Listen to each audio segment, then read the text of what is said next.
Supreme कोर्टातून मित्रांनो शिवसेनेबद्दलच्या नवीन निकालाला सुनावणीला सुरुवात झाली आणि नेत्यांनी पुन्हा उद्धव ठाकरे यांचे पाय धरण्यास सुरुवात केली। मातोश्रीच्या अंगणात येऊन मातोश्रीच्या पायरीवरती डोकं ठेवून पुन्हा एकदा शिवसेनेमध्ये प्रवेश द्यावा यासाठी असंख्य नेत्यांची संजय राऊत यांच्यासह आदित्य ठाकरे यांच्याकडे पुन्हा नवी फिल्डिंग। शिवसेना पक्ष पळवणं, शिवसेना पक्ष चोरून नेणं तेवढं सोपं आहे, परंतु शिवसेना सांभाळणं मात्र कठीण आहे। हे याचा पुन्हा एकदा प्रत्यय महाराष्ट्रातील बऱ्याच नेत्यांना आल्याच्या नंतर एकनाथ शिंदे यांच्या शिवसेनेला देखील अशाच प्रकारचं लक्ष केंद्रित करावं लागलं पक्षावरती। आणि शेवटी मित्रांनो सुप्रीम कोर्टामध्ये कपिल सिब्बल यांनी एका दणक्यात सगळ्या बाजू फिरवत निकाल उद्धव ठाकरेंच्या चरणावरती आणून ठेवणार असा शब्द दिला आणि शिवसेनेचा धनुष्यबाण पुन्हा एकदा पवित्र मातोश्रीवरतीच येणार या एका घोषणेने मात्र शिंदे सेनेमध्ये खळबळ उडाली आहे।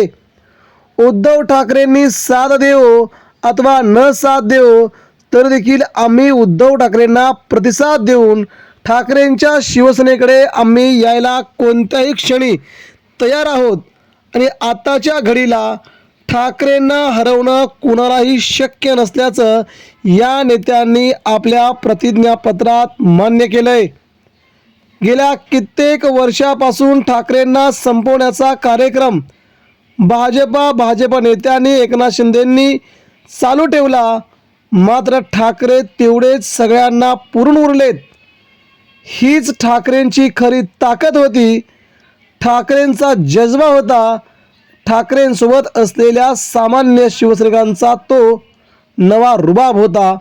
मित्रांनो या एका घटनेने मात्र सुप्रीम कोर्टातील चर्चा वेगळ्या बाजूला गेली आणि शिंदे सेनेला घरघर लागायला सुरुवात झाली। अनेक बडे नेते आता कोणत्याही क्षणी एकनाथ शिंदेंची साथ सोडतायत। त्या बड्या नेत्यांमध्ये कोण कोण आहेत त्यांची देखील आपण नावांची यादी पाहणारच आहोत। एकनाथ शिंदे यांच्या जवळ असणारे, एकनाथ शिंदेंच्या आजूबाजूला फिरणारे अनेक बडे मासे सुप्रीम कोर्टाच्या निकालाच्या अगदी त्याच दिवशी उद्धव ठाकरेंच्या मातोश्रीवरती प्रवेश करताना जर दिसले नाहीत तर तुम्हाला यामध्ये नवल वाटायला नको।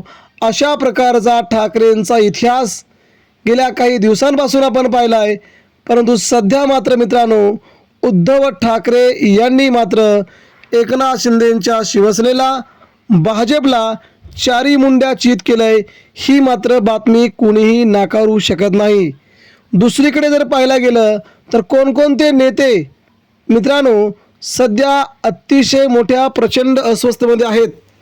काही मोजके 4 ते 5 मंत्री सोडले तर इतर शिंदे गटातील जवळजवळ 35 ते 40 आमदार एकनाथ शिंदेंची शिवसेना आहे असे मानायला तयार नाहीत आणि महाराष्ट्राची जनता देखील तसे मानायला तयार नाही की नेमकी शिवसेना कोणाची।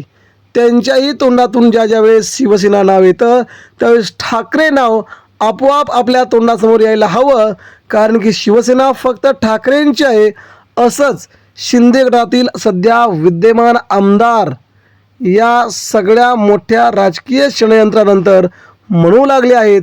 याचाच अर्थ मित्रांनो आमदारांच्या बाजूने आता सगळी छत्रचक्र फिरू लागली आणि उद्धव ठाकरेंच्या दिशेनं आमदार फिरू लागले। ही सगळ्यात मोठी घडामोड म्हणावी लागेल।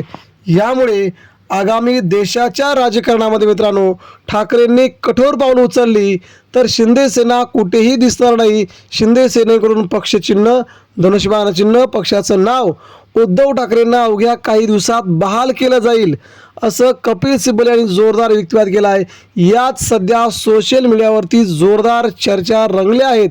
त्यामुळे या सोशल मीडियावरच्या चर्चांना भाजपने ज्या प्रकारे शिंदेंना टार्गेट करण्याचा प्रयत्न केला आहे या सगळ्यांचा जर एकत्रितपणे अभ्यास केला गेला तर मात्र मित्रांनो एकनाथ शिंदे यांच्या शिवसेनेचे धाबे दणाणले आहेत।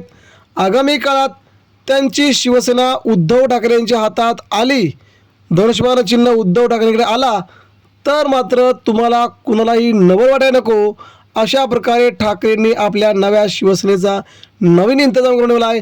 महाराष्ट्राच्या राजकारणासाठी पुन्हा एकदा धनुष्यबाण आणि शिवसेना ठाकरे सतर्क आहेत, तयार आहेत मित्रांनो.